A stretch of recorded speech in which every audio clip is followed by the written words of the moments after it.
In this video, I will show you how to deposit money in the Coinbase app. So to do this, just open up the Coinbase app, and after doing that, click on transfer in the bottom. Now there are two options. You can either click receive crypto or deposit cash. Now if you want to transfer crypto from a different wallet to your Coinbase wallet or Coinbase account, then you want to click receive crypto, and you can then pick your cryptocurrency that you want to deposit, and then you will find your wallet address. But I want to deposit from my bank, so therefore I'm going to click on deposit cash.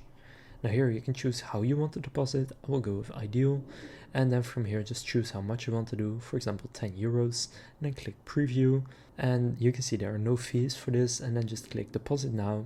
And then they will ask you which bank they use, in this case at least, if you are going to use ideal, and then you can just select that, and then it will take you to your banking app, and from there you can then go to pay.